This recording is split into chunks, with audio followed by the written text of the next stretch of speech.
Overview देके फिर जो है आगे हम शुरू करेंगे। तो बेसिकली लास्ट क्लास में हमने जो है सर वो 10 मिनट में वापस आ सकते हैं, थोड़ा नमाज पढ़ने को जाना, अजान हो रहा है। हाँ ठीक है, तो ठीक है ठीक। तो बेसिकली हमने जो है लास्ट क्लास के अंदर यूनिट वन के सिलेबस को हमने डिस्कस किया था कि हम जो है अपने यूनिट वन में क्या क्या चीजें हम पढ़ेंगे। तो ये सारी चीजें आप लोगों के पास है, इसमें कोई ऐसा वो नहीं था। हमने इसको ब्रीफली जो है वो एक्सप्लेन किया हुआ था। फिर जो है वो बुक्स की बात हो गई थी कि कौन सी बुक हम जो है वो प्रीफर करेंगे। तो हमने कहा कि हमारे नोट्स भी होंगे, और आप जब जो है मे भी शायद आप लोगों के लिए भी कॉलेज खुल जाए, लेकिन अभी फाइनल ईयर वालों के लिए नोटिस आया है। और फिर देखिए अगर हालात नॉर्मल रहेंगे तो फिर आप लोगों के लिए भी कॉलेज खुलेगा, और फिर आप जो है यहाँ से लाइब्रेरी से बुक इशू करा के आप पढ़ सकते हैं। और वैसे मैं आपको भी जो है एक दो बुक की पीडीएफ सेंड कर दूंगा, तो वो आपके लिए रेफरेंस आप वहां से लेंगे। और बाकी आजकल तो नेट में इतनी ज्यादा चीजें हैं, वहां से आप उसको प्रेफर कर सकते हैं। फिर जो वो इंट्रोडक्शन के बारे में बात हो रहा था कि भी हम जो थ्योरी ऑफ स्ट्रक्चर पढ़ रहे हैं, इसका बेसिस क्या है, क्या बेसिक है, और इसका यूज क्या होगा, क्या एप्लीकेशंस हैं। तो वो ये सब चीजें जो हमने लास्ट क्लास में जो है वो डिस्कस की थी। इसमें जो है फिर हमने दो चीजों के बारे में डिस्कस किया था, इलास्टिक एंड प्लास्टिक डिफॉर्मेशन के बारे में। ये क्या था, मतलब हम ये चीज कहते हैं कि किसी भी स्ट्रक्चर के ऊपर या किसी भी ऑब्जेक्ट है, आपकी कोई भी बॉडी है, तो उस पर आपने जो भी फोर्स लगाई तो अप टू किस लिमिट तक लगा रहे हैं, और आपने वो फोर्स को रेजिस्ट करने के लिए इंटरनल उस बॉडी के अंदर जो इंटरनल एबिलिटी है वो कहाँ तक है, वो चीज हमने डिस्कस की थी। अगर आपने जो एक्सटर्नल फोर्स उसमें अप्लाई कर रहे हैं और वो इंटरनल जो रेजिस्टेंस है अगर उससे कमी है, तो जब आप फोर्स को या लोड को रिमूव करेंगे तो वो अपनी इनिशियल पोजीशन में, इनिशियल स्टेज में अगर वो अपनी पोजीशन को, अपने डायमेंशन को अगर रिगेन कर पा रहा है, तो हमने कहा था कि उसको हम देखेंगे कि उस मटेरियल के अंदर इलास्टिक डिफॉर्मेशन एग्जिस्ट कर रहा है। अदरवाइज अगर हमने उसमें से उस ऑब्जेक्ट के ऊपर, उस मटेरियल के ऊपर फोर्स या लोड लगाने से फिर उसको हमने रिमूव किया, उसके बाद एक परमानेंट सेटलमेंट हुआ, परमानेंट उसके अंदर डिफॉर्मेशन सेटअप हो गया, तो इसका मतलब है कि वहां पे प्लास्टिक डिफॉर्मेशन पॉसिबल है, वहां पे प्लास्टिक डिफॉर्मेशन हुआ है। तो बेसिकली दो ही टाइप के डिफॉर्मेशन से आपके, इलास्टिक एंड प्लास्टिक डिफॉर्मेशन, ये डिस्कस की थी हमने लास्ट क्लास में। फिर बेसिकली टाइप्स ऑफ लोड, जितने भी आप जो भी सिविल इंजीनियरिंग के अंदर स्ट्रक्चर पढ़ेंगे या कोई भी सिविल इंजीनियरिंग स्ट्रक्चर के बारे में हम बात करेंगे, तो कितने भी पॉसिबल लोड्स हो सकते हैं तो वो हमने डिस्कस किया है। तो बेसिकली इसमें दो मेजर हैं, एक आपका लाइव लोड है और एक आपका डेड डेड डेड लोड है। बाकी सारी ही इन्हीं के जो है वो सब यूनिट्स हैं आपकी। फिर इसमें जो है डेड लोड के बारे में हमने बात की थी, जो कि स्टैटिक इन नेचर है, परमानेंट होते हैं। जैसे कि आपकी जो बिल्डिंग होती है, जो स्ट्रक्चर है, उसका self weight of the floors का या वॉल्स का, रूफ्स हैं, ये मतलब है ये चीजें फिक्स होती हैं। ये एक जगह से, एक पोजीशन से दूसरी पोजीशन शिफ्ट या चेंज नहीं करती हैं। तो इनका जो भी वेट और लोड होता है वो वहीं पे रहता है। इस वजह से आप इसको डेड लोड की कैटेगरी के अंदर रखते हैं, और ये परमानेंट लोड कहलाते हैं। कौन कौन से हैं? Floors, walls, roofs, columns, stairs, permanent equipments का वेट, जो सेल्फ वेट है उनका। और जो टेम्परेरी लोड्स होते हैं, टेम्परेरी मींस यहाँ पे बात हो रही है कि वो फ्लक्चुएटिंग है, मतलब उनकी जो पोजीशन है वो चेंज होती रहती है। तो ऐसे लोड जिनकी पोजीशन चेंज होती रहे उसको आप लाइव लोड की कैटेगरी के अंदर प्लेस करेंगे।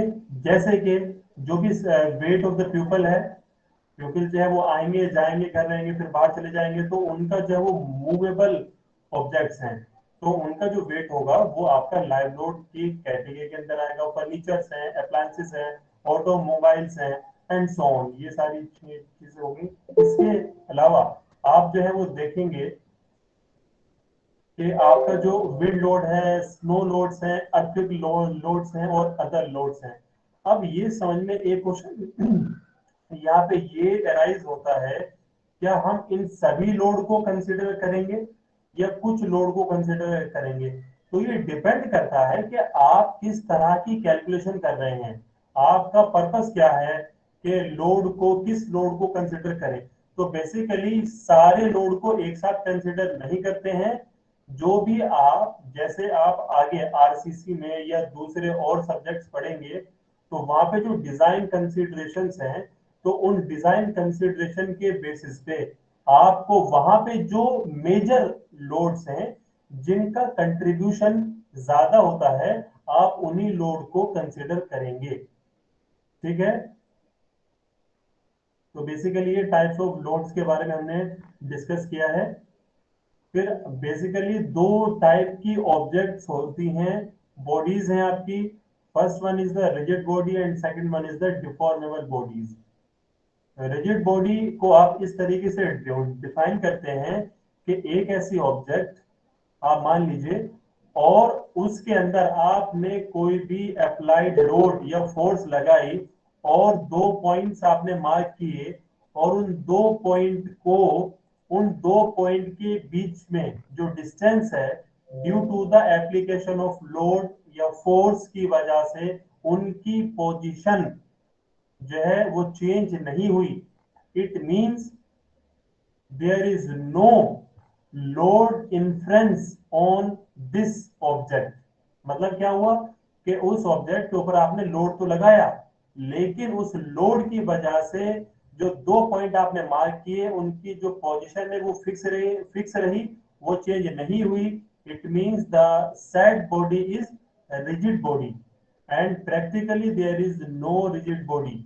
आप ये ध्यान रखें कि आप अगर कोई ऑब्जेक्ट आपने कंसिडर किया है, उसमें आप अगर एक मैग्नीट्यूड का लोड लगा लीजिए, मान के चलिए 100 किलो न्यूटन का आपने लोड लगाया, अगर उसमें चेंजेस नहीं आए तो आप 100 से 200 पे जाएंगे एंड सो ऑन। तो प्रैक्टिकली आप किसी भी ऑब्जेक्ट के ऊपर फोर्स लगा, एक लार्ज अमाउंट में, अगर छोटे अमाउंट में फोर्स लगाने के बाद उसमें आपको डिफॉर्मेशन या जो आपने 2 पॉइंट मार्क किए हैं उसमें कोई चेंजेस नहीं समझ में आ रहे, नहीं विजिबल है, तो आप उसके मैग्नीट्यूड को बढ़ाएंगे, और मैग्नीट्यूड को बढ़ाएंगे तो किसी पॉइंट के ऊपर जाके उसकी जो पोजीशन है वो चेंज होगी और उसके अंदर डिफॉर्मेशन आएगा। तो it means practically there is no rigid body, और आप अपने थ्योरी ऑफ स्ट्रक्चर में आप डिफॉर्मेबल बॉडी की स्टडी करेंगे। ठीक है।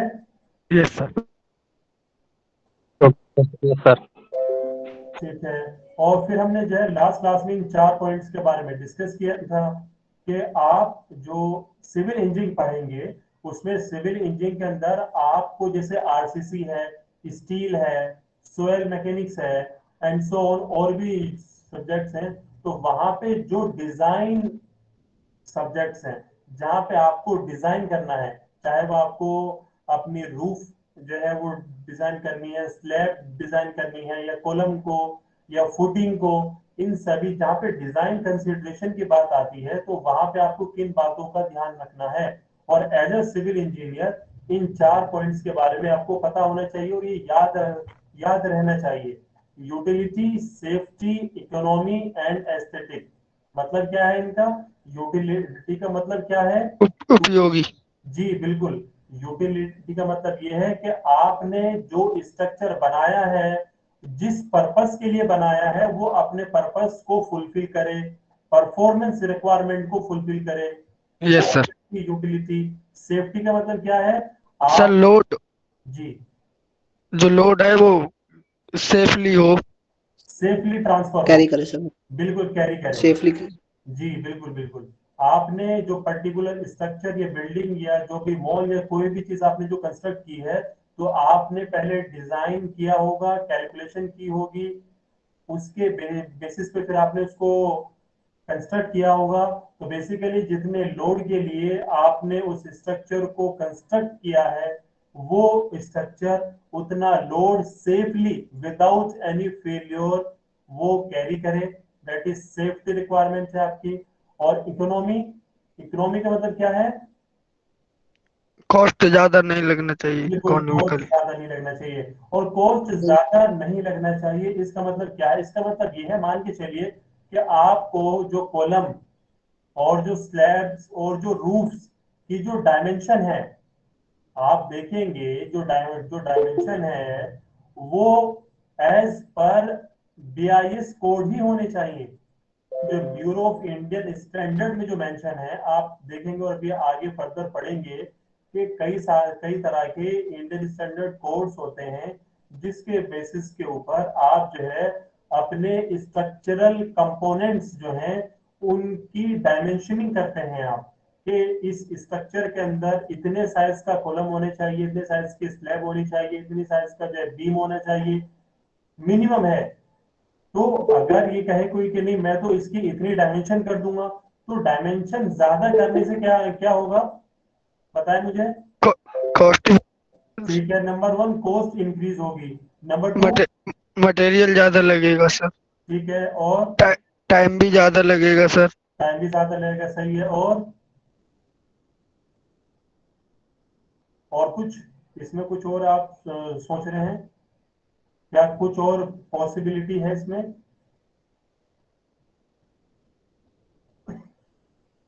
चलिए, इसके साथ साथ ये है कि आपने जो मटेरियल और जितने डायमेंशन का आपको कंस्ट्रक्ट करना चाहिए था, आपने उससे ज्यादा का कंस्ट्रक्ट किया है। इसका मतलब आप वहां पे जो सॉइल है वहां पे ज्यादा लोड आप कैरी कर रहे हैं, वहां पे ज्यादा लोड ट्रांसफर कर रहे हैं आप। तो बेसिकली वहां पे भी जो सेटलमेंट की जो कंडीशंस हैं वो प्रिवेल कर सकती हैं। मान के चलिए कि ज्यादातर जगहों पे सोयल टेस्टिंग नहीं होती है। समझ रहे हैं क्या है सोयल टेस्टिंग के बारे में, जानते हैं आप लोग? No sir. Basically soil testing का मतलब ये है कि आप जहां कोई जो जमीन है, आपकी जो सोयल है, जहां पे आप अपना स्ट्रक्चर बनाने जा रहे हैं, उस स्ट्रक्चर के ऊपर जो सोयल है आपकी, वहां पे आप कई सारे वेरियस टेस्ट परफॉर्म करते हैं। वो उन टेस्ट का पर्पस क्या है? उन टेस्ट का पर्पस ये होता है कि आप जितने स्टोरी का या जो भी कंस्ट्रक्शन करने जा रहे हैं, जितने लोड के लिए, क्या ये सोयल उतना लोड कैरी कर पाएगी या नहीं। तो आप सोयल बियरिंग कैपेसिटी कैलकुलेट करते हैं। सोयल बियरिंग कैपेसिटी का मतलब क्या है, पता है किसी को? सॉयल सर कितना लोड ले सकता है सर? बिल्कुल ठीक है, तो वो बेसिकली आप जो ये पता लगाते हैं कि सोयल कितना लोड ले सकता है, उसके लिए आप अलग अलग टेस्ट परफॉर्म करते हैं, और उसी के बेसिस के ऊपर आप ये बताते हैं कि ये सोयल इतना लोड कैरी कर सकती है। मान के चलिए अगर कुछ जगहों पे सोयल टेस्टिंग नहीं हुई है, आपने स्ट्रक्चर बना लिया, तो फिर क्या होगा, और जो कि आप उसको ज्यादा जो आईएस कोड में भी मेंशन है उससे ज्यादा अगर आप डायमेंशन का आप कंसल्ट कर रहे हैं, बीम कॉलम और स्लैब एंड सो ऑन, तो उससे ये होगा कि बाद में जो सेटलमेंट है, जो सेटलमेंट के चांसेस हैं वो भी बढ़ जाएंगे। ठीक है, यस सर। कई सारे अभी आप पढ़ेंगे, आपने आरसीसी में शायद अभी पता नहीं शुरू हुआ या नहीं, तो वहां पे आप देखेंगे कि दो तीन तरह के डिजाइन आपके फिलोसफीज हैं। पहले क्या था, वर्किंग स्ट्रेस मेथड है, फिर आपका लिमिट स्टेट मेथड है, फिर performance based and so on. तो जो वर्किंग स्ट्रेस मेथड है जो बहुत पहले यूज होता था, वहां पे स्ट्रक्चरल कंपोनेंट्स जो हैं वो बड़े बड़े जो है वो साइज के आप बना देते थे, आइदर चाहे वो बीम हो, कॉलम हो, स्लैब हो, या कुछ भी हो। तो बड़े बड़े बनाने से ये नहीं होता है कि भाई बड़ा, अगर हम बड़े बनाएंगे तो वो स्ट्रक्चर ज्यादा सेफ होगा, वो ज्यादा सेफ नहीं होता है। फिर जैसे जैसे, और आप एक चीज और देखें आप, जैसे आज के टाइम के अगर आप बात करें तो आज स्पेस की बहुत कमी है, समझ रहे हैं या नहीं? Yes sir, yes. तो जब स्पेस की कमी है, तो अगर आप स्ट्रक्चर के जो कंपोनेंट्स हैं, बीम है, कॉलम है, अगर वो ज्यादा बड़े बड़े बनाएंगे, तो जो जिस पर्पस के लिए आप उसने उसको बनाया है वो फुलफिल ही नहीं हो पाएगा। एक तो स्पेस की कमी है, तो जब स्पेस की कमी है और अगर आप आईएस कोड को भी फॉलो नहीं करेंगे, तो क्या होगा फिर, दिक्कत आएगी। नंबर वन, इकोनॉमी ज्यादा जाएगी, ज्यादा जो है वो इकोनॉमिकल नहीं होगा आपका जो है वो स्ट्रक्चर जो है, और दूसरा स्पेस ज्यादा ऑक्यूपाई होगा। तीसरा क्या क्या होगा, जो आपके नॉर्मल डेज के जो फंक्शनिंग है वो सही से नहीं होगा। तो बेसिकली जो अभी जो लिमिट स्टेट मेथड है उसमें आप देखेंगे कि वो जो उसमें क्राइटेरिया मेंशन है वो एज पर आईएस कोड्स हैं। तो आप आईएस कोड में ये मेंशन होता है कि आपका जो स्ट्रक्चरल कंपोनेंट्स हैं उनके साइज की लिमिट और साइज किस प्रोपोर्शन में होना चाहिए, जो मटेरियल यूज कर रहे हैं वो किस ग्रेड के होने चाहिए, वो सारी चीजें वहां पे मेंशन की हुई हैं। तो आप उनको फॉलो करेंगे तो बाद में जो फेलियर के, सेटलमेंट के और जो बाकी दूसरी इश्यूज हैं उनके चांसेस कम होंगे तो जाहिर सी बात है अगर आप as per IS codes follow करेंगे। बेसिकली ये जो कोडल प्रोविजंस होते हैं ये कैसे बनते हैं, कोई जानता है? क्या सर? जो आईएस कोडल जो प्रोविजंस हैं वो किस तरीके से डेवलप होते होंगे? No sir. Basically IS codes में जो चीजें मेंशन है, जो साइजेस गिवन है, उसका पर्पस और जो वो बनाए जाते हैं वो पहले प्रैक्टिकली कई सारी चीजें की जाती हैं और जो जो इंजीनियर्स होते हैं उनकी राय और उनके एक्सपीरियंस के बिहार पे ये चीजें डेवलप की जाती हैं कि अगर इस तरह का जोन होगा और इस तरह की सोइल कंडीशंस होंगी और इस तरह के मतलब एरियाज होंगे तो आप वहां पे इतने डायमेंशन का स्ट्रक्चर बनाएंगे, स्ट्रक्चरल कंपोनेंट बनाएंगे, ऐसे ग्रेड के मटेरियल का यूज करेंगे तो जो फेलियर के चांसेस हैं वो कम होंगे। तो बेसिकली पर्पस वही है, समझ रहे हैं आप लोग?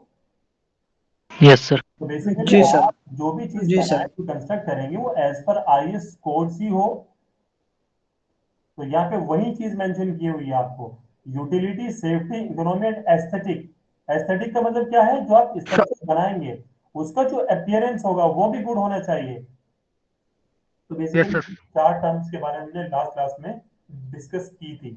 अब जो है आगे हमने, पहले आपने जो स्ट्रेसेस के बारे में भी पढ़ा था और स्ट्रेन है ये सब लोग आप जानते हैं थोड़ा सा, उसमें जो है हमने बात की हुई थी, आप फर्स्ट ईयर में भी पढ़कर आए हुए हैं। फर्स्ट वन क्या है, कंप्रेशन। देख रहे हैं आप कंप्रेशन? बताइए कंप्रेशन से क्या होगा? Yes sir, change length sir में कंप्रेस चेंजिंग होगा आएगी। सर। लेंथ लेंथ में डिक्रीज कंप्रेस होगा होगा सर। सर। अच्छा मैं आपसे इसमें दो बात पूछ रहा हूँ, इसमें लेंथ का डिक्रीमेंट होगा? यस सर, डिक्रीज होगी। हाँ ठीक है। टेंशन में क्या होगा?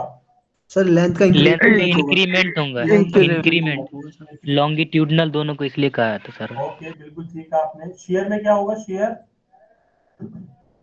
सर इसमें बेसिकली दो टेंजेंशियली सर शेयर होगा, बिल्कुल टेंजेंशियली ठीक है, आपस में जो टेंजेंशियल, जी जी जी। स्ट्रेस है शेयर होगा। आप इन दोनों में ये एक चीज देख रहे हैं कि यहाँ पे जो फोर्स लग रही है, जो फोर्स अप्लाइड फोर्स जो है वो उस क्रॉस सेक्शन के, उस जो मटेरियल है आपका उसके परपेंडिकुलर है। Yes sir. और शेयर में क्या है, टेंजेंशियल है। यस सर, टेंजेंशियल है और अपोजिट टू द डायरेक्शन है। बिल्कुल ठीक है, ये बेसिकली ये क्रॉस सेक्शन के टेंजेंशियल है और ये आपका परपेंडिकुलर है। तो बेसिकली टेंजेंशियल होने से आप एक बात और ध्यान रखेंगे कि अगर ये रेक्टेंगुलर है तो ये किस फॉर्म में हो जाएगा, पैरेललोग्राम की फॉर्म में। बेसिकली इसकी शेप चेंज होगी या नहीं होगी आपकी, जैसे आपने यस यहाँ सर। देखा कंप्रेशन में तो कंप्रेस हो जाएगी, लेंथ कम हो जाएगी। और यहाँ पे क्या होगा, इस तरीके से हो जाएगा ये। यस सर, ये शेयर में बात कर रहे हैं आप? यस सर, वो थोड़ा इस साइड से टिल्ट हो थोड़ा ये जाएगा, इधर हो जाएगा। जी जी बिल्कुल टिल्ट हो जाएगा। और ये एंटी टेन जो थीटा होती के है वो बराबर हो हाँ जाता है। बिल्कुल, ये फाई होगा एंगल जो होगा, फाई या थीटा जो भी आप कहें इसको। तो बेसिकली जो टेंजेंशियल होगा, क्यों होगा ये, क्योंकि आपके यहाँ पे जो फोर्स है वो along along the cross section act करिए टेंजेंशियली। ये शेयर की बात होगी। फिर टॉर्शन में क्या होगा, टॉर्शन के अंदर क्या होगा बताएं? टॉर्शन को समझ पा रहे हैं, टॉर्शन? नो सर, इसका आइडिया नहीं। देखिए टॉर्शन में आप यहाँ पे देख रहे हैं ये क्या ट्विस्टिंग मूवमेंट है क्या, बेसिकली एक जी सर। टर्निंग फोर्स एक्ट कर रही है। मोमेंट क्या होता है आपका, फोर्स इनटू परपेंडिकुलर डिस्टेंस ना। Yes yes sir, sir. Yes sir. तो जी बेसिकली सर। अपोजिट एंड के ऊपर वो जो आपका मटेरियल है, आपका जो सिलेंडर है आप कहें उसको, उस दोनों एंड के ऊपर एक मूवमेंट ऐड कर रही है अपोजिट डायरेक्शन में, तो इसकी वजह से क्या होगा, इस तरीके से हो जाएगा कुछ, देख रहे हैं आप? टोर्शन की वजह से अपोजिट, आप एक बोतल को लेके आप उसके दोनों अपोजिट एंड के ऊपर आप एक मूवमेंट लगाएं अपोजिट डायरेक्शन में, क्या आप एनालाइज करेंगे उसमें? ये सर श्रिंक हो जाएगा, थोड़ा वो दब जैसे जाएगा। से या साइड यहाँ से थोड़ा श्रिंक हो जाएगा वो, यस सर हो जाएगा। यस तो बेसिकली ये टोर्शनल इफेक्ट हुआ due to the movement at opposite ends. ठीक है, क्लियर है, समझ पा रहे हैं? यस बस एक बार चीजों को विजुअलाइज करना है बस। बेंडिंग में क्या होगा? कर्व हो जाएगा सर। बेंडिंग में कर्व होगा, बिल्कुल ठीक है। इस तरीके से कुछ होगा, यस सर, बेंड हो यस सर, एक जाएगा। तरफ से बैंड हो जाएगा, बिल्कुल एक तरफ से बैंड हो जाएगा सर, कर्व हो जाएगा। जी बिल्कुल। जैसे कि मान के चलिए, अगर आप इसको ऐसे देख लें हॉरिजॉन्टल, अगर आप इसको प्लेस कर लें और यहाँ पे ये सपोर्ट्स हैं आपके, मान लीजिए ये सपोर्ट्स हैं और ऊपर से लोड ऐड कर रहा है, तो बेसिकली ये इस तरीके से हो जाएगा आपका डिफॉर्म, तो बेंडिंग यस है सर, ना? यस सर, बेंडिंग हो जाएगा ये। जी, तो बेसिकली ये 4-5 चीजें हैं जो आपको आगे फर्दर इसी को पढ़ना है कि कैसे कंप्रेशन टेंशन कैसे कैलकुलेट करेंगे, शेयर कैसे कैलकुलेट होगा, टॉर्शन क्या होता है, बेंडिंग किस तरीके से होती है। तो बेसिकली एक सिंपल विजुअलाइजेशन था आपके लिए, ठीक है। फिर इसमें आप देखते हैं मैकेनिकल प्रॉपर्टीज। किसी भी मटेरियल के लिए जो मैकेनिकल प्रॉपर्टीज होती हैं वो कौन सी है और क्या क्या है, उस चीज के बारे में आपको पढ़ना है। सबसे फर्स्ट आपके हार्डनेस, और इसमें से शायद मैं समझता हूं कि आप लोगों ने ज्यादातर चीजें फर्स्ट ईयर में ये पहले भी सुनी होगी या पढ़ी होगी। हार्डनेस के बारे में कोई जानता है हार्डनेस को? यस सर, जी यस सर। कोई भी चीज कितनी कड़ी है, उसके पार्टिकल्स कितने आपस में उसके पार्टिकल्स के बीच में कितना force of attraction, intermolecular force कितना ज्यादा है। ठीक है, अगर ज्यादा होगा तो स्पेस कम की वजह से इंटरमॉलिक्यूलर फोर्स ज्यादा होगा, तो वो आपस में अट्रैक्ट ज्यादा होंगे, इसलिए वो हार्डनेस सब्सटेंस कहलाएंगे, वो हार्ड होगा। ठीक है। अब आप मुझे ये बता दीजिए कि हार्डनेस का जो आप पता लगाते हैं किसी भी मटेरियल का, तो वो किस तरीके से आप लगा देते हैं अंदाजा? सर आफ्टर उस पे जब एक्सटर्नल तक फोर्स उसकी हम शेप अप्लाई नहीं चेंज करते हो। हैं। एक्सटर्नल फोर्स अप्लाई करने के बाद अगर उसमें कुछ चेंज आ जाए, बहुत ज़्यादा चेंजिंग आ जाएंगी, तो जब तक उसकी तो वो शेप चेंज ना हो जाए सर। शेप चेंज ना हो जाए इस तरीके से। अच्छा, अगर शेप चेंज नहीं हो रही है तो इसका मतलब क्या है, वो ज्यादा हार्ड है? यस सर, जी वो अगर जी सर, लगभग लगभग उसको रिजिड कंसीडर करेंगे हम लोग। रेजिस्टेंस कर रहा है। अच्छा, और कोई कुछ बोलेगा? सर हार्डनेस, जी चलिए सर ये ठीक तो है। हम किसी चीज से कंपेयर करके कर सकते हैं ना। अब एक चीज को हम हार्ड कैसे बोल सकते हैं, जैसे कि मान लो सर, ये कोई भी चीज दो, मतलब आपस में कंपेयर करेंगे, जैसे कि पत्थर और जैसे अगर मान लो कोई और चीज, सॉफ्ट चीज को अगर आपस में अगर रब करे, दूसरी चीज स्क्रैच हो जाती है, सर दूसरी चीज वो हार्ड हो जाएगी, पहली वाली सॉफ्ट हो जाएगी बिल्कुल सर। ठीक कहा दानिश आपने, ठीक है, बहुत बहुत अच्छे। देखिए, सबसे पहली चीज ये है कि हार्डनेस का जो आप पता लगाते हैं, बेसिकली हार्डनेस जो टर्म है, आप पहले इसको समझ लीजिए कि है क्या। Hardness is the resistance of a metal to the penetration of another harder body which does not receive a permanent set, or a material's ability to withstand friction, essentially abrasion. Resistance is known as hardness। मतलब क्या हुआ कि आपके पास कोई material है, उस material को आप ये पता लगाने के लिए कि वो हार्ड है या नहीं, आप किसी अनदर मटेरियल से उसके ऊपर रब कराते हैं, उसको, उस चीज को आप रब करके देखते हैं। अगर रब करने से, और जाहिर सी बात है, आप देखते हैं कि जब किसी एक ऑब्जेक्ट के ऊपर दूसरे ऑब्जेक्ट से रब करते हैं, अगर उन दोनों की जो जो मतलब प्रॉपर्टीज हैं वो डिफरेंट होंगी, अगर वो दोनों की प्रॉपर्टीज डिफरेंट है तो एक मटेरियल के जो इंप्रेशन है वो दूसरे मटेरियल के ऊपर नहीं आएंगे, और अगर आएंगे तो इसका मतलब यह है कि जिसके आ रहे हैं वो लेस हार्ड है और जिस पे आ रहे हैं वो ज्यादा हार्ड है as compare to the second one. तो हार्डनेस का पता लगाने के लिए आप उसके ऊपर, उस मटेरियल के ऊपर आप स्क्रैच करते हैं। अगर उसके ऊपर इंपेंडेड, अगर वो चीज महसूस होती है, उसके ऊपर इंप्रेशन डेवलप हो जाते हैं, इसका मतलब वो लेस हार्ड है। और कौन, जिसकी वजह से वो हुए हैं उसके ऊपर इंप्रेशन। तो बेसिकली हार्डनेस जो है एक कंपैरेटिव टर्म में आप बात करेंगे। क्लियर है? जी सर। Yes sir. ठीक है। फिर सेकंड है आपका मेलिएबिलिटी। ये आपने नाम सुना होगा। The property of a material due to which it can be spread और sheets can be formed. Material को आप जो है किसी जैसे कि मैलेट से या किसी अनदर यस सर। इंस्ट्रूमेंट से आप उसको पीटने के बाद, आप उसको फोर्स लगाने के बाद उसकी जो थिकनेस है आप उसको कम करके और बड़ी बड़ी शीट्स में उसको कन्वर्ट आप कर सकते हैं। तो ये जो कन्वर्ट कर रहे हैं वो मेलिएबिलिटी प्रॉपर्टी कहलाती है। थर्ड वन आपके toughness. Toughness is resistance to sudden loading और to absorb mechanical energy up to fracture. Fracture होने से पहले तक जो मैकेनिकल एनर्जी एब्जॉर्ब हो रही है उस मटेरियल में, क्यों बताएं क्यों?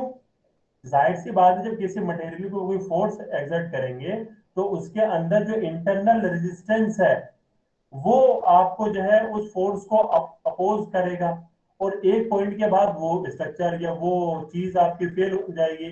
तो बेसिकली फ्रैक्चर होने से पहले तक जो मैकेनिकल एनर्जी एब्जॉर्ब हो रही है वो आपकी टफनेस है। तो टफनेस का आप जो रेफरेंस पॉइंट यूज करेंगे वो अप टू फ्रैक्चर पॉइंट तक करेंगे। फ्रैक्चर पॉइंट तक कितनी एनर्जी एब्जॉर्ब हो रही है, that is toughness. Fourth one क्या? प्लास्टिसिटी। ये आपने पढ़ ही लिया था। The material of a the property of a material due to which it undergoes inelastic strain beyond elastic limit is called as the plasticity.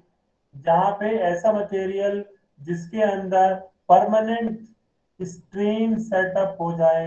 Strain means क्या था? Change in length upon original length. Force apply के बाद elastic limit को cross करने के बाद अगर आपने फोर्स को रिमूव किया और उसके अंदर जो स्ट्रेन्स है वो परमानेंटली सेटअप हो गए, it means the material has a plasticity property. Fifth one is the creep. It is the property of a material due to which it undergoes additional deformation, elastic strain with passage of time under sustained loading। मतलब क्या हुआ इसका? ये material की वो property है जो sustain loading की वजह से टाइम के साथ लगी होने की वजह से उस मटेरियल के ऊपर उसके अंदर जो डिफॉर्मेशन है वो एडिशनली सेटअप होते रहे। इसका मतलब क्या है? इसका मतलब आप इसको ऐसे समझ सकते हैं कि जैसे आपने एक रोड को वर्टिकली आपने हैंग किया, तो जब आपने वर्टिकली हैंग किया तो एक टाइम के बाद आप ये देखेंगे, जैसे मान के चलिए आपकी सीलिंग है और आपने जो है इसको वो रोड को वर्टिकली आपने हैंग किया, तो जब आपने वर्टिकली आपने हैंग किया तो कुछ टाइम के बाद आप ये देखेंगे कि नीचे वाले पोर्शन में थोड़ा ज्यादा क्रॉस सेक्शन हो गया एज कंपेयर टू ऊपर। यहाँ पे नीचे वाले पोर्शन में ज्यादा उसके जो है वो डायमेंशन इंक्रीज हो गई, ऊपर वाली कम हो गई। इट मींस क्या हुआ? ये टाइम के साथ जो लोडिंग लग रही है उसकी वजह से एडिशनली डिफॉर्मेशन सेटअप हो गए। That property is known as creep. Sixth one आपकी है फटीग। फटीग का मतलब क्या होता है कि deterioration of material under repeated cycles of the load resulting in progressive cracking ultimately leading to fracture is called fatigue। fatigue का मतलब क्या हुआ कि आप किसी मटेरियल के ऊपर जो लोड लगाते हैं और वो लोड आपने ये नहीं किया कि आपने स्टैटिक लोड लगाया कि एक बार लगा के आपने छोड़ दिया उसको, नहीं, आप वो रिपीटेड नंबर ऑफ साइकिल्स में आप लोड को लगा रहे हैं, जिसकी वजह से जो क्रैकिंग है, जो मटेरियल के अंदर जो क्रैकिंग है, जो मटेरियल का डिटोरिएशन है, वो क्या क्या होता है, वो धीरे धीरे धीरे इंक्रीज होता रहेगा और एक पॉइंट के बाद वो क्या हो जाएगा, उसमें फ्रैक्चर हो जाएगा। तो this property is known as fatigue. Repeated cycles, fatigue के अंदर आप देखेंगे कि आप जो लोड लगा रहे हैं वो कई साइकिल्स में आप सेम लोड को आप लगाते जा रहे हैं। मान के चलिए कि आपने जो एक थिन वायर लिया, आप उसको ऊपर नीचे करेंगे, आप क्लॉकवाइज और एंटी क्लॉकवाइज जब आप उसको घुमाएंगे तो एक पॉइंट के बाद मान के चलिए वो 100 बार आपने किया तब वो जाम अगर आपका ब्रेक हुआ, तो मतलब क्या हुआ इसका कि वो 1 से लेके 100 तक में उसने धीरे धीरे धीरे धीरे क्या हो रहा है, वहां से वो थिन होता जा रहा है। इसका मतलब क्या हुआ कि जो मटेरियल का डिटोरेशन होता जा रहा है वो प्रोग्रेसिव मैनर में हो रहा है, एकदम से नहीं हुआ वो। ये समझे आप? तो बेसिकली सर दिस जैसे प्रॉपर्टी इज नोन जैसे एज फटीग। और लास्ट वन है आपकी resilience, the property by virtue of which material can absorb energy when deformed elastically is called resilience। Elastically deform हो रहा है कोई मटेरियल, तो जाहिर सी बात है जब लोड लगेगा तो वो इंटरनली उसको रेजिस्ट करना चाहेगा, और बेसिकली जो वो इंटरनल रेजिस्ट कर रहा है वही तो एनर्जी की फॉर्म में लॉस हो रहा है। और ये आप रेजिलियंस में अप टू इलास्टिकली, मतलब जो इलास्टिक पॉइंट है अगर उस पॉइंट तक आप फोर्स को रिमूव कर देंगे तो जो अपनी इनिशियल स्टेट में पहुंच जाएगा वो मटेरियल, तो that material is follow what, Hooke's law. आगे पढ़ेंगे आप, मतलब क्या हुआ कि वो इलास्टिकली डिफॉर्म कर रहा है, प्लास्टिकली नहीं। तो बेसिकली दो चीजों को में आपको डिफरेंस समझ में आना चाहिए, वो क्या है, टफनेस है। दो चीजें हो गई आपकी, एक टफनेस हो गया आपका और एक रेजिलियंस हुआ आपका।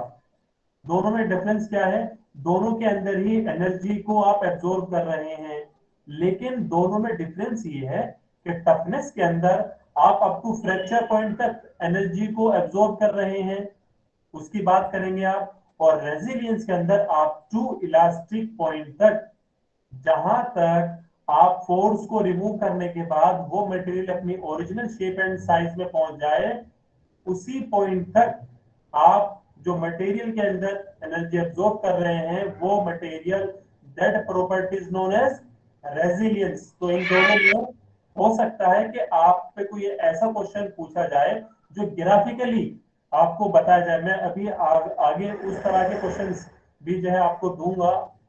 और एक चीज आप ध्यान में रखें कि हो सकता है कि मैं कभी भी, जैसे कि अभी तो शुरुआत है, कि बीच में आपको मैं 5 या 10 क्वेश्चन का एमसीक्यू टाइप आपको दूं गूगल फॉर्म्स की फॉर्म पे। जानते हैं सब लोग क्या है गूगल फॉर्म्स?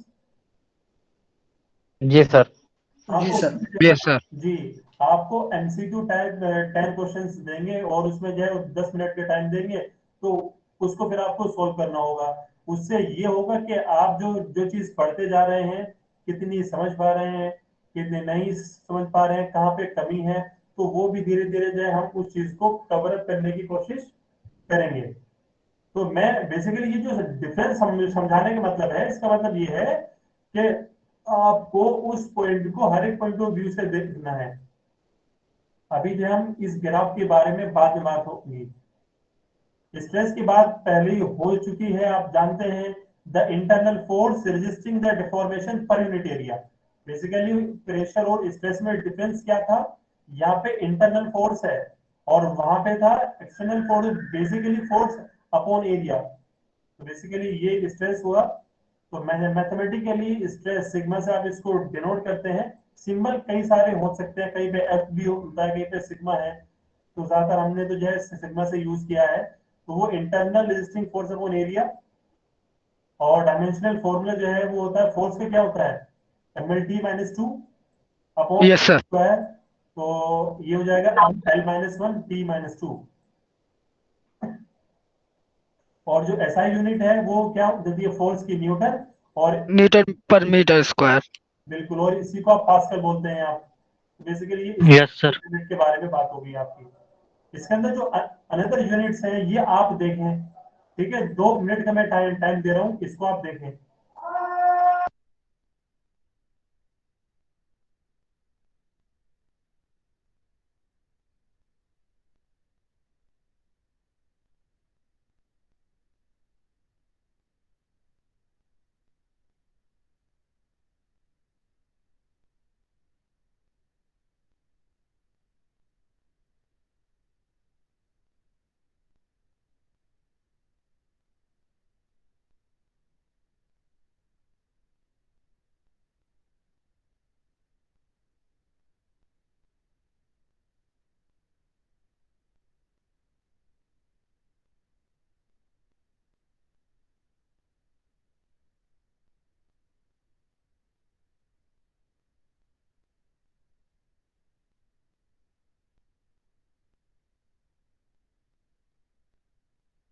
क्लियर सबको समझ में आ रहा है?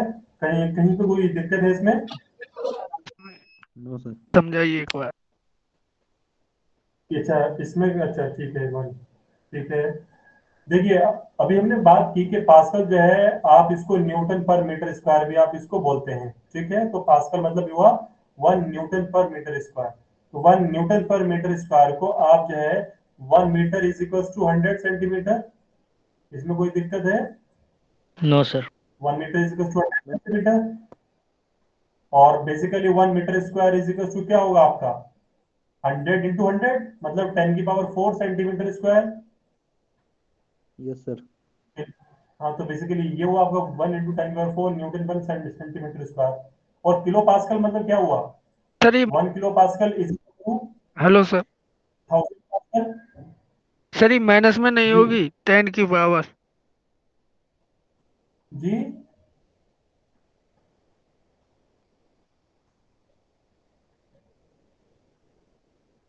हेलो। हाँ हेलो सर। जी जी जी।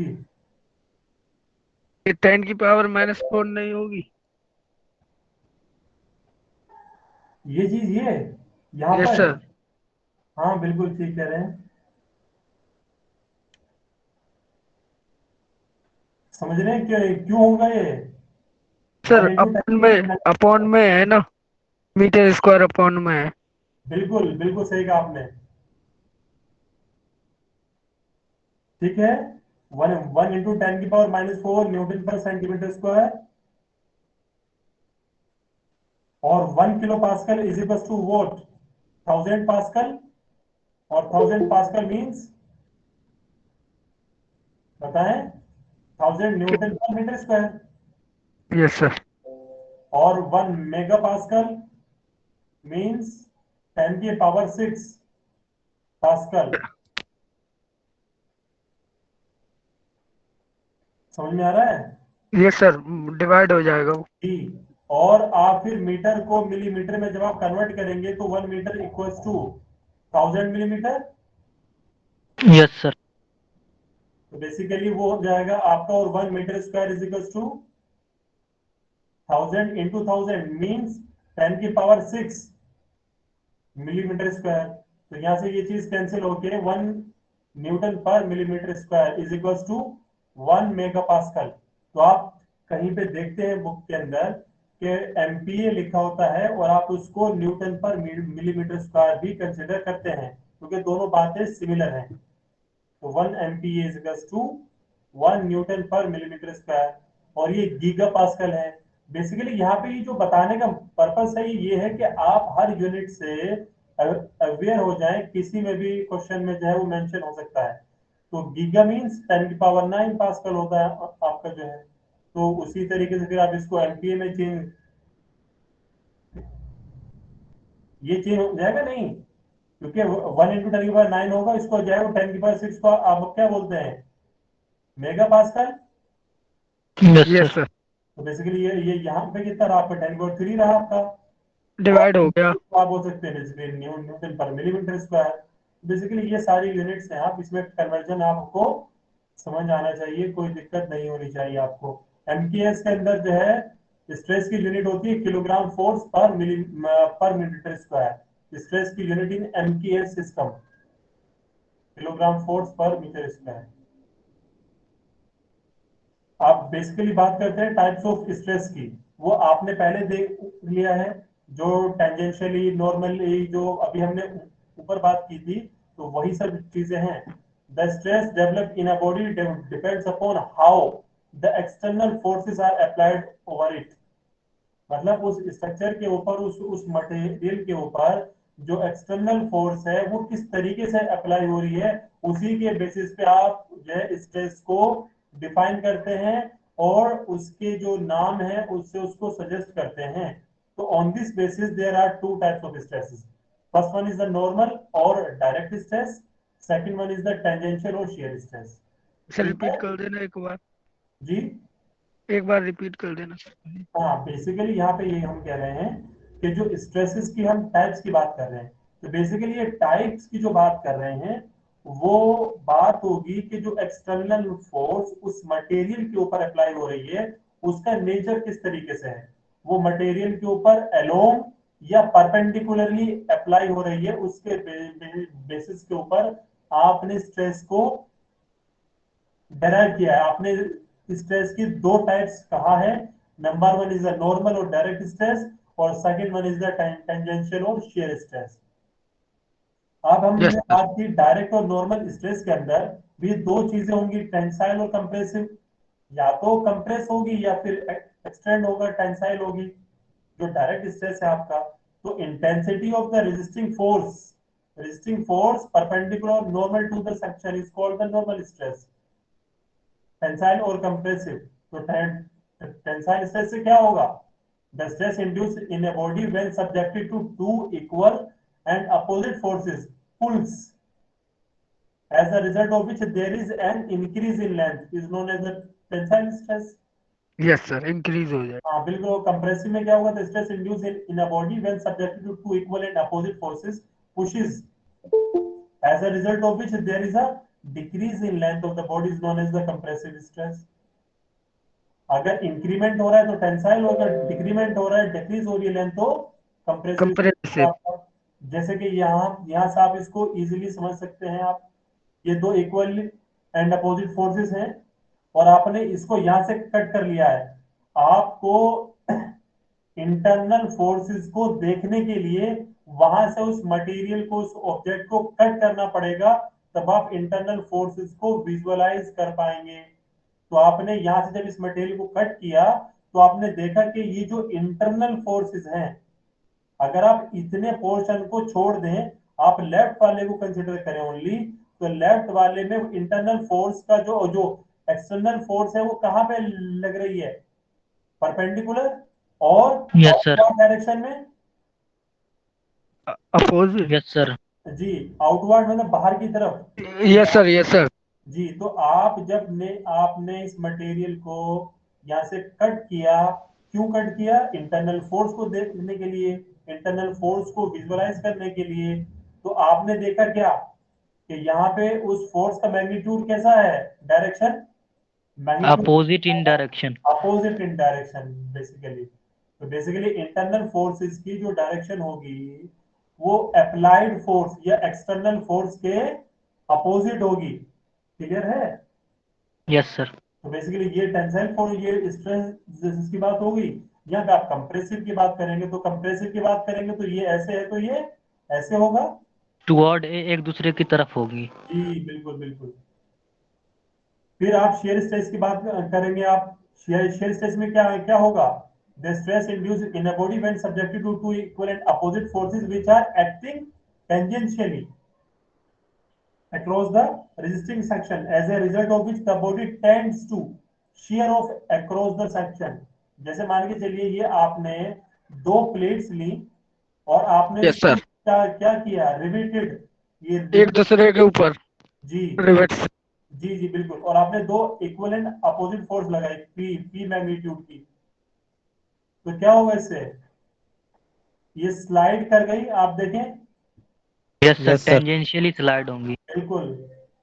यहाँ पर जो था आपका, ये देखो पहले यहाँ पे था रिवेट आपका, अब ये कहाँ चला गया, ये ऐसे हो गया, देखो, ठीक है। इसमें यस क्या सर। होगा, share of across the section, section के अलोंग जो है आपकी जो शेप है वो चेंज हो गई। तो बेसिकली ये शेयर स्ट्रेस है आपका। और इसको देखने के लिए आप देखेंगे यहाँ पे, ये तो इंटरनल फोर्सेस की बात हो गई है आपकी।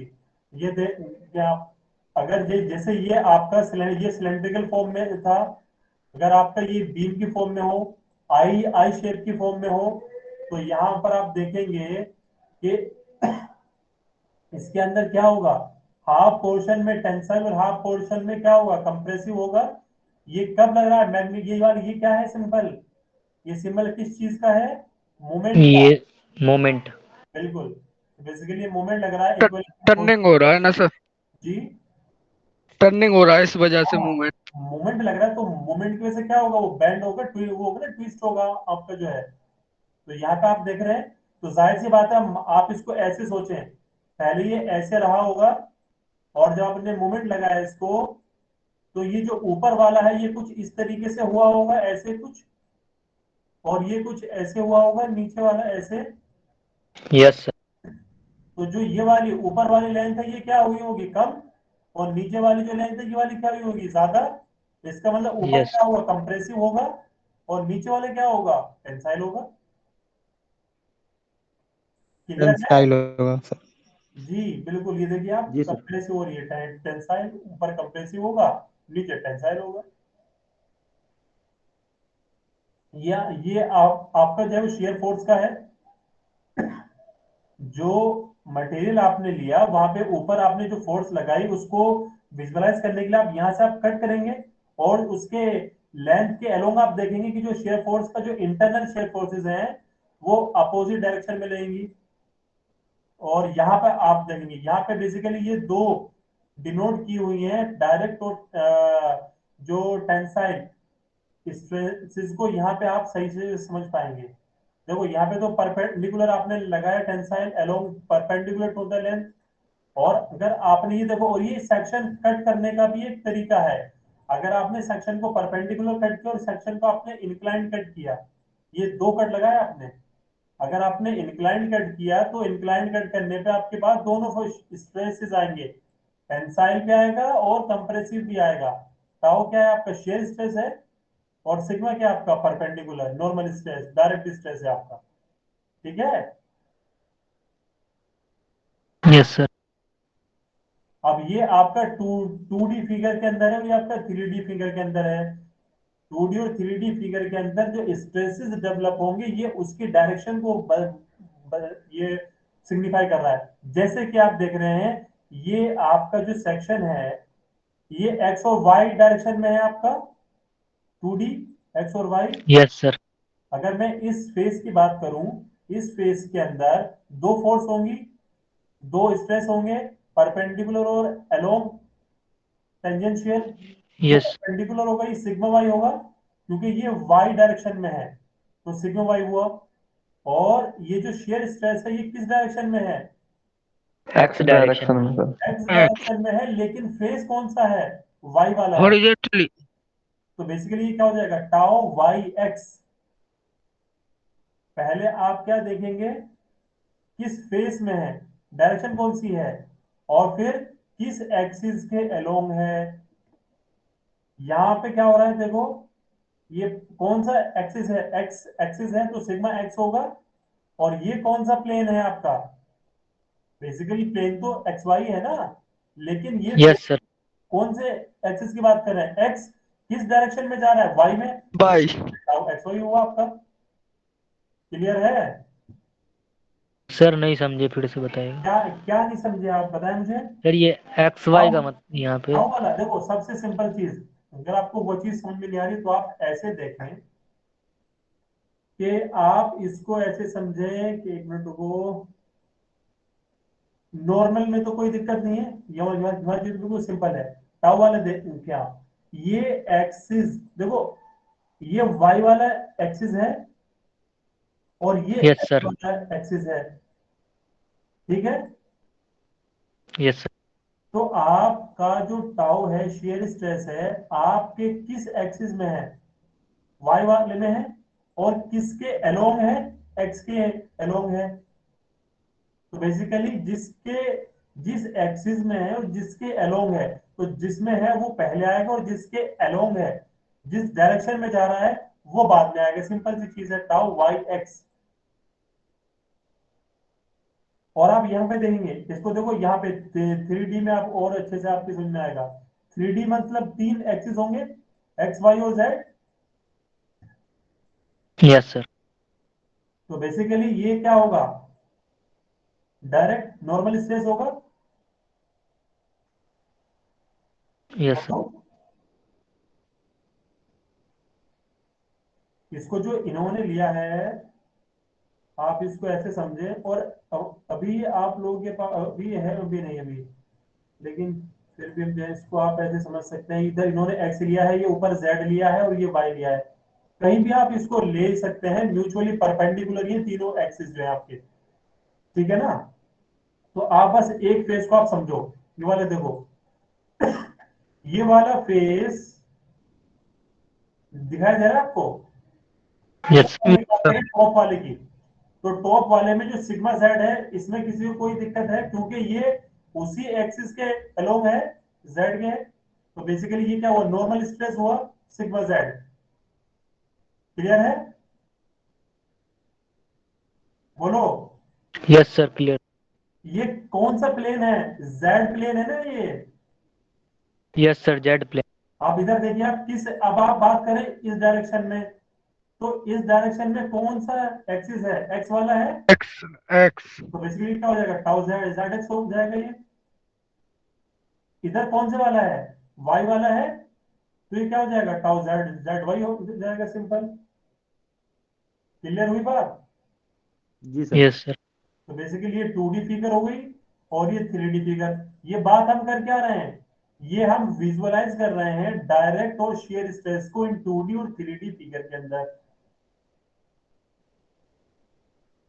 ये सबको मालूम है, प्रेशर वर्सेस स्ट्रेस के अंदर डिफरेंसेस जो है।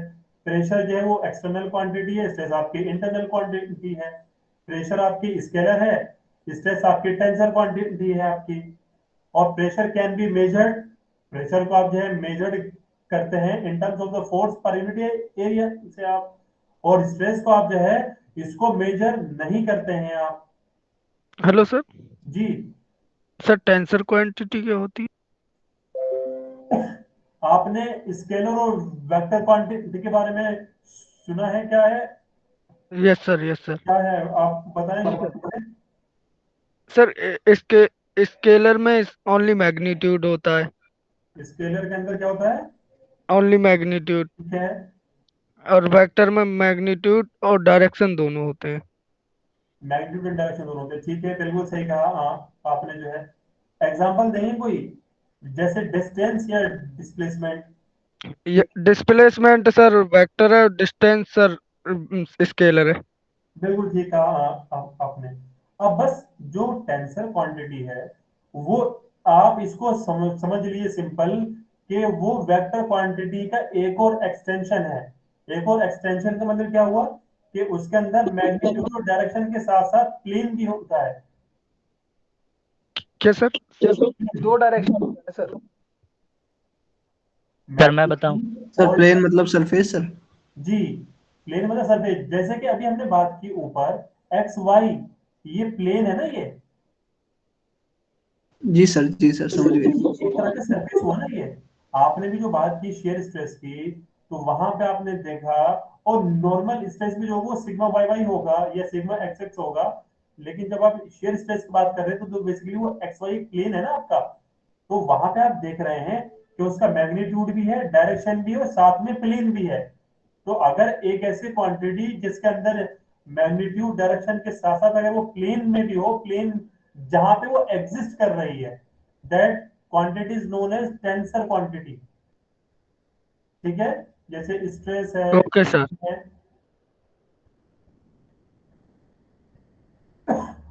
फिर आप देखते हैं प्रेशर के अंदर, due to pressure stress can be produce in the body. Pressure की वजह से स्ट्रेस डेवलप होता है ना। एक्सटर्नल फोर्स आपने उसकी वजह से इंटरनली जो है वो उसको क्या करेगा, रेजिस्ट करने की कोशिश करेगा। तो रेजिस्ट करने की कोशिश कर रहा है मतलब क्या, स्ट्रेस डेवलप हो रहा है, लेकिन स्ट्रेस की वजह से प्रेशर डेवलप नहीं होता है। इस बात को समझे आप? बताएं। एग्जाम्पल से समझा दीजिए। एग्जाम्पल आप देखें, आपने कोई ऑब्जेक्ट के ऊपर फोर्स लगाया, एक्सटर्नल फोर्स होगा ना वो तो, यस सर। और इंटरनली क्या होगा, जब फोर्स लगाएंगे तभी तो कोई इंटरनल से उसको अपोज करने की कोशिश करेगा। जब तक आप यस बाहर सर। से फोर्स ही नहीं यस सर। लगाएंगे तो इंटरनली तो कुछ होगा नहीं उसका रेजिस्टेंस जो है। तो इसका मतलब क्या हुआ कि प्रेशर की वजह से स्ट्रेस डेवलप हो सकता है, लेकिन स्ट्रेस की वजह से प्रेशर प्रोड्यूस डेवलप नहीं होगा। है। लास्ट आपका बच गया, pressure force is always normal to the surface. हमेशा नॉर्मल होगी, लेकिन स्ट्रेस जो है वो क्या होता है, अभी हम पढ़ के आए हैं, बोलो क्या है। पैरेलल होगा और perpendicular to the cross section होगा। डायरेक्ट और shear, normal and parallel, tangential. तो बेसिकली ये आपका स्ट्रेस हो, प्रेशर के अंदर डिफरेंस हो आपका। फिर स्ट्रेन क्या है आपकी, सिंपल बताएं। इट इज द रेशो, किसका रेशो है, दो टर्म्स का, change in length upon original length, या change in dimension upon original dimension. जो चेंज इन डायमेंशन की बात आप कर रहे हैं, चाहे लेंथ में हो, विड्थ में हो, डेप्थ में हो, हाइट में हो, एरिया में हो, वॉल्यूम में हो, किसी में भी हो सकता है चेंज। तो बेसिकली किसी में change upon original, that term is known as strain. तो बेसिकली यहाँ पे क्या हुआ, a body said to be strained when relative position between the particles will change under the application of the external force. The change in the relative position between the particles is called deformation. Basically उसको हम जो change हो रहा है उसको आप क्या कहेंगे, डिफॉर्मेशन कहेंगे। Yes sir, yes deformation. Sir. बिल्कुल। Yes sir, deformation. Change in deformation dimension कहेंगे। Of a body to the original dimension is known as strain. और स्ट्रेन की कोई यूनिट होगी क्या? No sir. नहीं सर, चूंकि मीटर लेंथ से लेंथ कट जाएगा नो ना, सर, इसलिए यूनिटलेस होगा। जी, अगर यूनिटलेस होगा सर, रेशियो है ना। बिल्कुल ठीक है आपने, अगर दो सेम क्वांटिटी का रेशो है तो उसकी कोई भी यूनिट नहीं होती है, और ना ही कोई जो स्ट्रेन क्या आपकी डायमेंशनलेस है आपकी। Since the deforming force can produce three of the deformation, change in length, volume और shape, यही तो तीन चीजें चेंज हो सकती है ना इन ए बॉडी। उसी के बिहाफ पे तीन स्ट्रेन होते हैं, लीनियर अगर लेंथ के अंदर चेंज है, शेयर स्ट्रेन अगर किसके अंदर चेंज है, शेप के अंदर। जैसे हमने बात की थी, अगर रेक्टेंगुलर है तो वो पैरेललोग्राम हो गया, पैरेललोग्राम। तो बेसिकली वो शेयर स्ट्रेन हुआ। और अगर वॉल्यूम में चेंज हो रहा है तो वॉल्यूमेट्रिक स्ट्रेन होगा। क्लियर है? Yes sir. यस। अब बात कर लेते हैं जल्दी से लीनियर स्ट्रेन की। लीनियर स्ट्रेन क्या, मे बी आइदर टेंसाइल और कंप्रेसिव। क्लियर है? यस सर बिल्कुल। If there is some increase in the length of a body due to the external force, then the strain is known as what? Tensile. Tensile strain. On the other hand, if there is some decrease in the length of a body due to external force, then the strain is compressive. बिल्कुल ठीक कहा आपने, compressive. तो basically strain को represent करते हैं ई से, epsilon. वो होता है change in length upon original length, और चेंज इन लेंथ को, चेंज को रिप्रेजेंट करने के लिए आप डेल्टा का, डेल्टा एल। जी, डेल्टा एल अपॉन एल। और डेल्टा एल मतलब क्या हुआ, final length minus original. Initial. ठीक है, अगर फाइनल लेंथ एल एफ ज्यादा है ओरिजिनल लेंथ से, तो बेसिकली ये पॉजिटिव आएगा। ऊपर वाला जो डिफरेंस है L F minus L, positive आएगा वो डेल्टा एल। Yes sir. तो इसका मतलब स्ट्रेन की वैल्यू क्या आएगी, पॉजिटिव आएगी। पॉजिटिव। और पॉजिटिव आएगी मतलब क्या है, लेंथ में टेंसाइल। इंक्रीमेंट होगा, यस सर। मतलब टेंसाइल होगा। और अगर नेगेटिव आ गई तो कंप्रेसिव होगा। Compressive. Yes sir. Shear strain क्या होता है, बताएं, जल्दी से बोलो। अब तो आपने, शेप चेंज हो जाएगा सर। बिल्कुल ठीक है। सर टेंसिल फोर्स लग के सर थीटा पैदा होता है सर। जी बिल्कुल ठीक है आपने, तो बेसिकली ये थीटा हो जाएगा। यस ये सर, आपके, टेन थीटा के बराबर होता है ये थीटा। जी बिल्कुल ठीक है।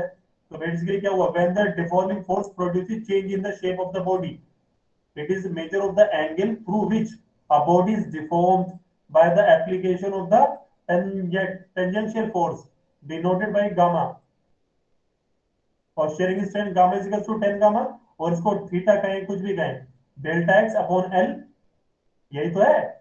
tan सर थीटा हो गया। Perpendicular upon base. अगर ये थीटा ले रहे हैं या ये गामा ले रहे हैं, कुछ भी ले रहे हैं आप, ये परपेंडिकुलर अपॉन बेस ये होगा। क्लियर है? V/P। Yes sir. Yes sir, इसलिए तो 10 हो रहा जी बिल्कुल ठीक आपने। फिर आप बात करते हैं वॉल्यूमेट्रिक स्ट्रेन की। क्या होता है volumetric strain? Change in volume. बोलो बोलो। Yes sir. Change in volume upon original volume, that is a volumetric strain. Delta V by V हो गया आपका, सिंपल। ठीक है। अरे यहाँ तक कोई कोई दिक्कत है? No sir. No sir, no sir. ठीक है। इलास्टिसिटी एंड इलास्टिक लिमिट, ये आप पढ़ चुके हैं। जल्दी से आप मुझे बताएं इलास्टिक लिमिट क्या होती है और सर इलास्टिसिटी क्या है? Sir sir elasticity. Elasticity sir उसको बोलेंगे सर जब हम लोग कोई भी बॉडी या कोई भी ऑब्जेक्ट जो अपने ओरिजिनल कॉन्फ़िगरेशन को वो रीगेन ठीक है आपने। कर लेता है, उसको बोलते हैं सर इलास्टिसिटी। जैसे सर हम मैं एक्सटर्नल फोर्स लगाने पे सर वो लेंथ में इंक्रीमेंट होगा, हम रिमूव करने के बाद फोर्स को वो उसका ओरिजिनल कॉन्फ़िगरेशन पा जाएंगे, रीगेन कर लेंगे, दैट इज द इलास्टिसिटी। बिल्कुल ठीक है आपने, बहुत अच्छा। सर जी मैं बताऊं सर। जी जी सर जी। जैसे जैसे सर सर कोई कोई ऑब्जेक्ट है, उसमें उसमें डिफॉर्मेशन होगा है, उस पे एक्सटर्नल फोर्स हटा के जो सब हम उसे जो पहले के जैसा था इनिशियल में ले आएंगे। जी जी। ये सर ये टेम्परेरी होता है। बिल्कुल ठीक है सही है। और भी कुछ बोलेगा? चलिए ठीक है, बिल्कुल ठीक है आपने। तो बेसिकली यहाँ पे हमें जो है वो ज्यादा टाइम देना नहीं है। When an external force acts on a body, the body tends to undergo some deformation. देखो मैं इसको पढ़ते जा रहा हूँ, मैं ये चीज वही है जो हमने ऊपर 4-5 बार डिस्कस की हुई है। अगर किसी को समझ में नहीं आ रहा है तो मुझसे पूछ ले बीच में, अदरवाइज हम इसको जल्दी से पढ़ते हैं इसको। When an external force acts on a body, the body tends to undergo some deformation. जब किसी ऑब्जेक्ट के ऊपर या बॉडी के ऊपर कोई एक्सटर्नल फोर्स लगती है, उसकी वजह से उसमें कुछ डिफॉर्मेशन डेवलप हो जाते हैं। आती। बिल्कुल। If the external force is removed and the body comes back to its original shape and size, which means the deformation did disappear completely. The body is known as the elastic body. This property, by virtue of which certain materials return back to their original position after the removal of the external force, is called elasticity. Clear है? Yes sir clear. Steel cables, rubber bands, springs are the example of the elastic materials. The body will regain its previous shape and size only when the deformation caused by the external force is within a certain limit. Thus, there is a limiting value of force up to and within which the deformation completely disappears. On the removal of the force, the value of the stress corresponding to this limiting force is known as the elastic limit of the material, and it differs widely for different materials. मतलब क्या हुआ इसका? मतलब ये हुआ, जो आपने stress versus strain का ग्राफ प्लॉट किया था, उसमें आपने क्या देखा था? बताओ, अरे बोलो। यस सर, स्ट्रेस के साथ। मान के चलो ये ग्राफ है आपका, ठीक है। तो ये इलास्टिक हुआ यहाँ इस पॉइंट तक। Yes sir, elastic. तो बेसिकली इस पॉइंट के कोरस्पॉन्डिंग दो वैल्यू होंगी आपकी, एक तो स्ट्रेस की वैल्यू होगी ये, और ये स्ट्रेन की वैल्यू होगी। ठीक है। यस सर, यहाँ तक प्रोपोर्शनल रहेगा दोनों। यहाँ पे मतलब क्या हुआ कि यहाँ तक अगर आप फोर्स को रिमूव करेंगे तो वो ओरिजिनल शेप एंड साइज को रिगेन कर लेगा। तो ये कौन सी हुई limit? Elastic limit. Elastic limit. और बेसिकली वैल्यू क्या हुई इसकी? ये वैल्यू होगी ये जो इसके कोरस्पॉन्डिंग आप जो इस लाइन को आगे एक्सटेंड करेंगे, और इस स्ट्रेस वाली लाइन को जो कट करेगा, यहाँ पे जो स्ट्रेस की वैल्यू होगी वो उस मटेरियल के लिए इलास्टिक लिमिट की वैल्यू होगी स्ट्रेस की। क्लियर है? और ये जो स्ट्रेस की वैल्यू है ये अलग अलग मटेरियल के लिए अलग अलग होगी ये वैल्यू।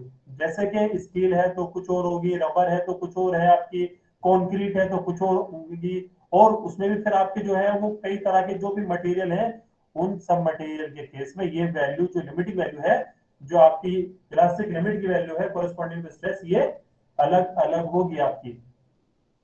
ठीक है? सर एक्सक्यूज मी सर, उस सर प्रीवियस क्लास में आपने सर वैल्यू बिकम्स 1 बताया था कि अगर नो चेंज होगा तो वैल्यू बिकम्स 1 आएगी।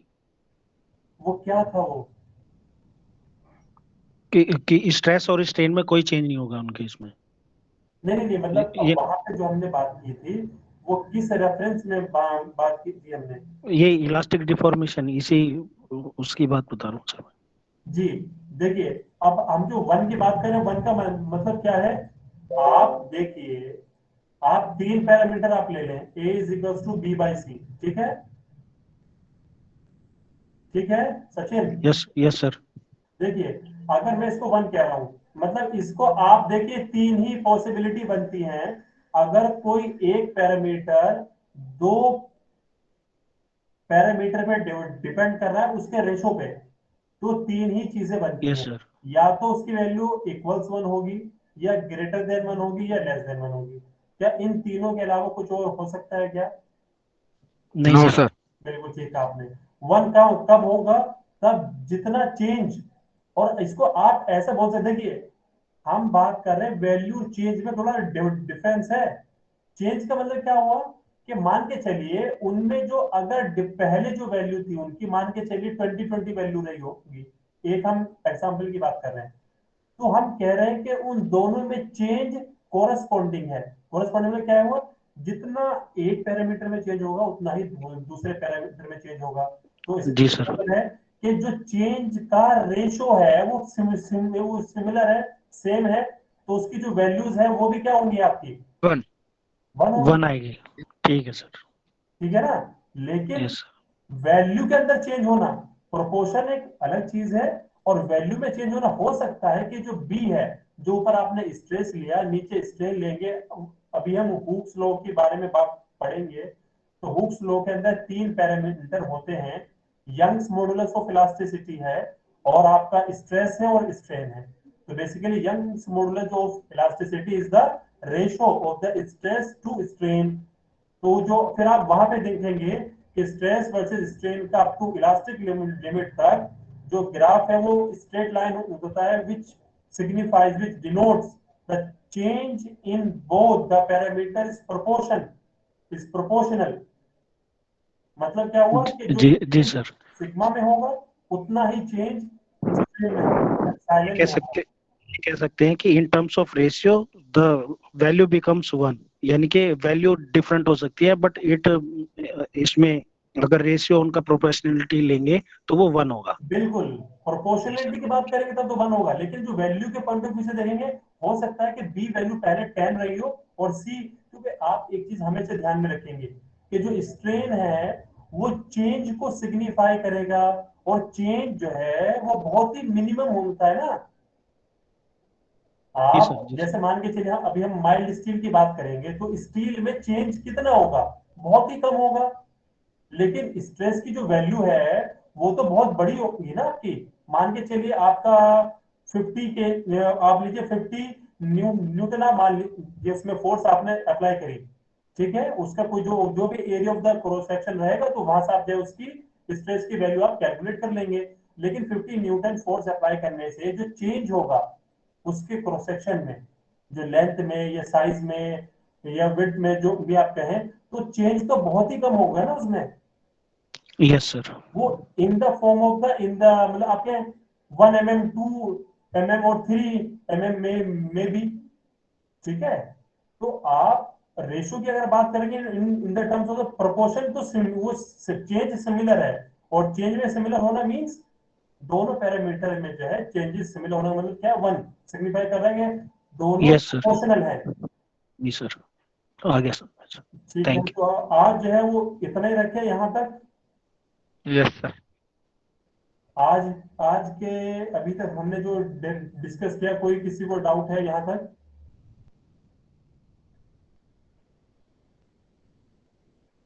समझ नो सर। आपको समझ में आ रहा है? Yes sir. जी सर। चलिए तो ठीक है, तो फिर आप जो है अपना रोल नंबर आप डाल दीजिए इसमें चैट बॉक्स के अंदर। फिर आगे हमें जो है इसमें स्ट्रेंथ पढ़ेंगे, stress strain relationship for the structural steel, mild steel के केस में हम पढ़ेंगे। इसमें आपका जो यूटीएम है, यूनिवर्सल टेस्टिंग मशीन है, ये ग्राफ है आपका। और फिर इसमें हुक्स लॉ है आपका, और फिर यंग्स मॉडुलस है, shear modulus, bulk modulus, Poisson ratio, elastic constants हैं आपके। फिर temperature, stress strain, homogeneous and isotropic वेजिटल मटेरियल। और फिर एक दो क्वेश्चन है इसमें। और फिर इसमें जो है इंपॉर्टेंट है, फिर वो यहाँ से शुरू होगा आपका, जो हम shear force and bending moments को ड्रॉ करेंगे आप। तो मेरा आपसे ये है कि आपने जो पहले जो फर्स्ट ईयर में जो ये रिएक्शंस कैलकुलेट करना सीखा था, वो आप लोग एक बार उसको देख ले कि इक्विलिब्रियम इक्वेशंस का यूज करके आपने जो अननोन रिएक्शंस को कैलकुलेट किया था, सपोर्ट रिएक्शंस को जो कैलकुलेट आपने किया था, वो आप उसको देख लें, एक बार सीख लें। वैसे हम तो क्लास में डिस्कस करेंगे ही, लेकिन आप एक बार अपने एंड से उस चीज को देख लें, ठीक है? Yes sir. चलिए तो ठीक है, फिर आज के लिए इतने ही रखते हैं हम।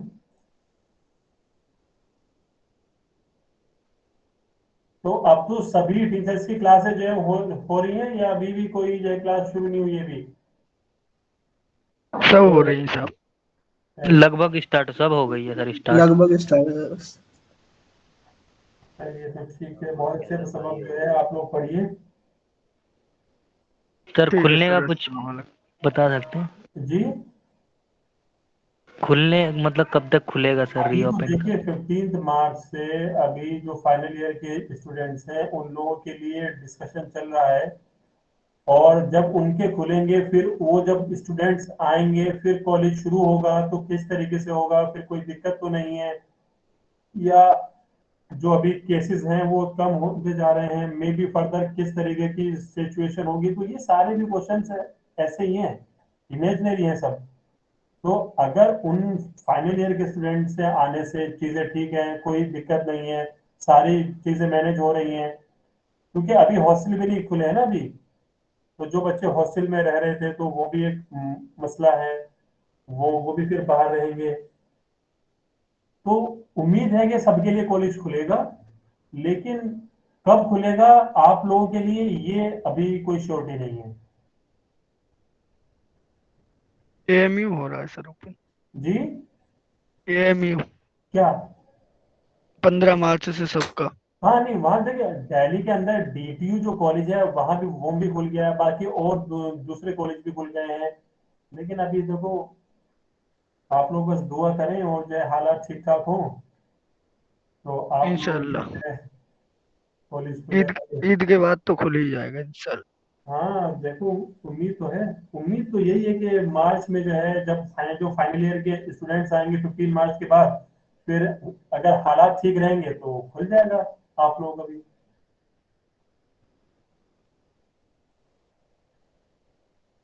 ओके सर, अल्लाह हाफिज। अल्लाह हाफिज। सलाम सर। अस्सलाम वालेकुम। अस्सलाम वालेकुम सलमान सर। नेक्स्ट क्लास भी होगी? जी, नो सर, वो सलमान। वालेकुम सर। वालेकुम सलाम। अस्सलाम वालेकुम सर। वालेकुम सलाम। सर जो पढ़ाया है उसका सर स्क्रीनशॉट लेना था। जी, सर लिया नहीं था सर, स्क्रीनशॉट नहीं लिया सर उसका, सर सेंड कर देंगे? कोई नहीं, अरे वो मैं आपको पूरी जो यूनिट 1 की एक पीडीएफ है ना, वो मैं आपको भेज दूंगा, उसमें कोई वही है, आपको स्क्रीनशॉट लेने की जरूरत, ठीक है?